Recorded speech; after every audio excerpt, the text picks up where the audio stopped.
What's up, fam? Today I'm going to be talking about one of my most favorite conversation topics ever, and it is gender. And this conversation about gender goes so far beyond biological sex. This is just a tiny little piece, a manifestation of this larger conversation. This conversation is very philosophical and spiritual and practical in nature as well. And I'm going to start by talking about the more heady, philosophical, spiritual pieces, and then we'll go into the practical understanding of how we work with our internal masculine and feminine energies as humans. And the first place I want to start is talking about the term gender. The root gender means to create, to procreate, to engender.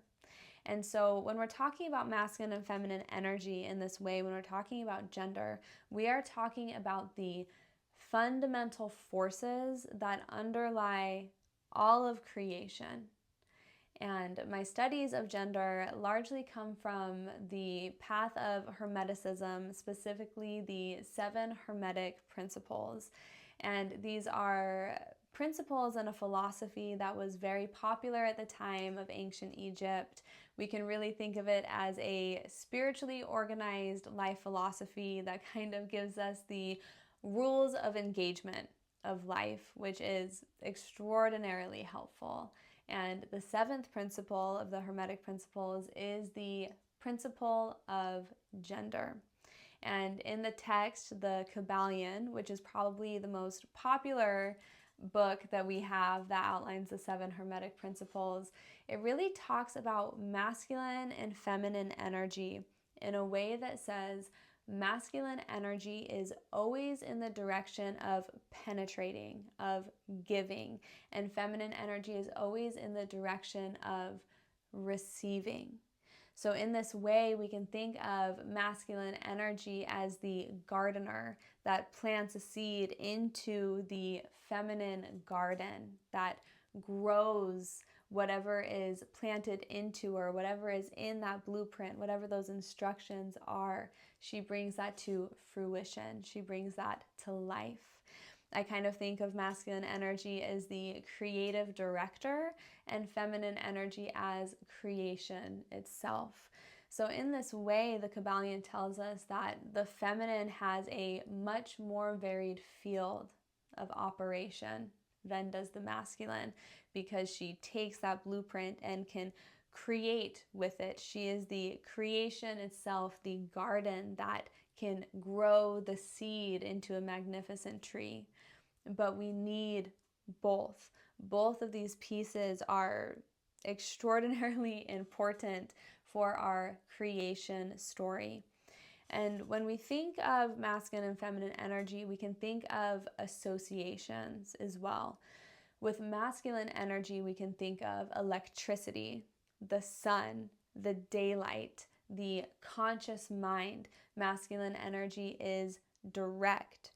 Feminine energy is more open. She is magnetic. She is the infinite black womb, the rich black soil of the garden. She is the deep space of the cosmos, the infinite realm of potential, the quantum realm of potential that is just waiting for the direction and the blueprint of the masculine to be given so that she can be directed in her process of creation.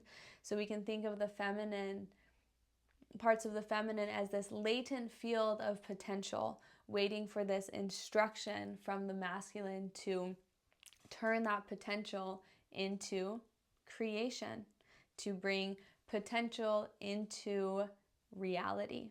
Now, from a very spiritual perspective, we can think of the masculine as spirit, Father Spirit. He is less dense than the female face of God. My teacher, Isis Indria, puts this in a very beautiful way. We can think of matter, mater, mother. The female face of God is the matter, is all of these electrons that are around all of these protons and neutrons, creating matter, creating a vessel to receive spirit. Again, masculine penetrates, the feminine receives. So we have the masculine, the spirit, reaching down and penetrating and filling the vessel of the feminine, filling the matter. And it's in this union between spirit and matter, the masculine and feminine, in union where life is, what life is.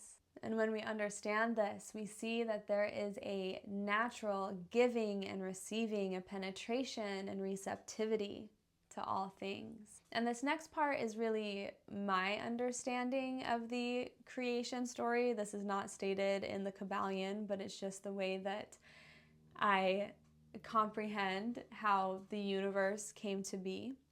Because if I were the creator, it would seem really tedious for me to sit here and like construct all of these things out of clay and then place them in a world outside of myself and then keep tabs on all of it all of the time. That seems exhausting and like a pretty inefficient use of attention and energy. Could it be the case? It could be the case, right? And God would have the energy and power for that. So maybe it is. But the way that I see it is that we have source, we have the all, we have the unity of everything, which is the source light, which is God itself. And when this source decided to create, it polarized itself into its masculine and feminine energy. And from that polarization, it could come back together in union through procreation with its masculine penetrating and its feminine receiving, and then creating everything evolving through space-time in this beautiful dance of procreation. And in this way, the creator is embedded within creation. They are inextricably connected. So everything we see is God. Everything we touch is God. You are God. I am God. We are God, experiencing God right here in this moment.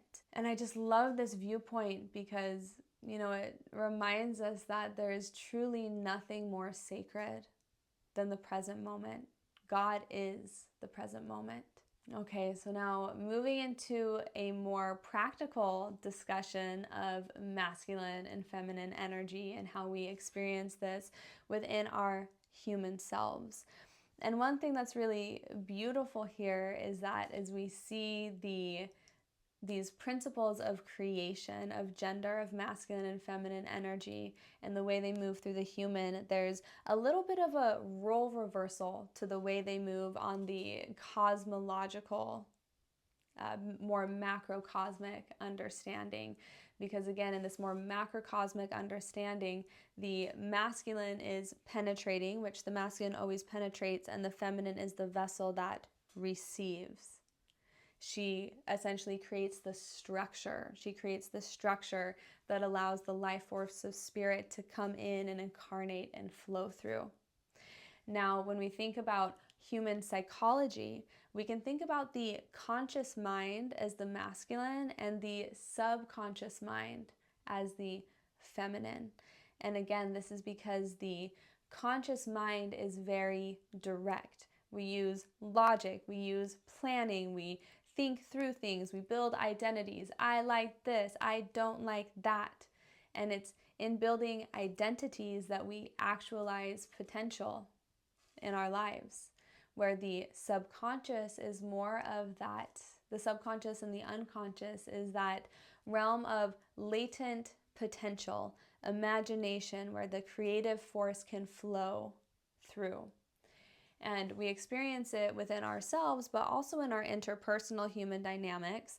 We understand that masculine energy is about structure and discipline and about getting shit done. And so interpersonally in relationship, but also psychologically, we really lean on masculine energy to provide the structure, to provide the riverbank that allows the feminine creative force to flow through, right? So see that role reversal? We're on the cosmological, macrocosmic perspective. The The mother, the mater, the matter creates the vessel to receive spirit, the masculine, to incarnate into matter. And then as this is reflected back into the human, there's the as above, the cosmological, and the so below, the human piece in this context. The masculine really provides that structure, that solid foundation, and the feminine is more about the creative impulses, the flow, the emotional body. So that's really beautiful. That part always just blows my mind wide open. I love it. And what we want to understand practically when we're working with our internal masculine and feminine energies is that the health and well-being of our psychological and our physiological system is very much dependent on us being able to balance these two energies. We need to be disciplined and focused and have a direction for our life and be really clear about where we want to go and what the goal is. The masculine is very goal-focused. But we also need to be able to take a deep breath and relax and listen to the cues of our body and listen to the cues of our emotions and the emotions of the people around us, or else we will bulldoze through life. We won't stop and smell the flowers, and we'll miss the entire point of being present and being happy and being thankful, because it's only in that state that takes a listening, that takes a patience, that takes an awareness, that takes the ability to listen to the feminine, that we access our authenticity. Because our authenticity, our dharma, is a creative life force that wishes to flow through us. And we cannot access that if we're choking it out by being too masculine, which is a very common thing in today's day and age, as we live in a society that's programmed by this harder, better, faster, stronger mentality. Which there are some good parts to that, like get up and fucking get it, shouty, get it done. But at the same time, we don't want to be in that energy all of the time, or else our internal voice sounds impatient and condemning and also insecure, because if there's always more to get done, then we don't feel like we've ever done enough. So I know that there are many past versions of myself that lived underneath the tyrannical thumb of my own conscious mind. And it's been a very conscious practice of learning how to realize that actually the most productive thing that we can do often is to create more space, to do less, to listen to our internal feminine more. And again, whether you are born in a male body or born in a female body, we all have our masculine and our feminine energies, and it's our goal, it's a big part of our spiritual evolution to recognize these and honor these and balance these within ourselves. All right, fam, thank you for listening. Again, this is one of my most favorite conversation topics in the whole world. I hope you found it useful, insightful. If you have any questions or any tangential conversations, if it brings up anything for you, please drop it into the comments. I'd love to know. Until next time.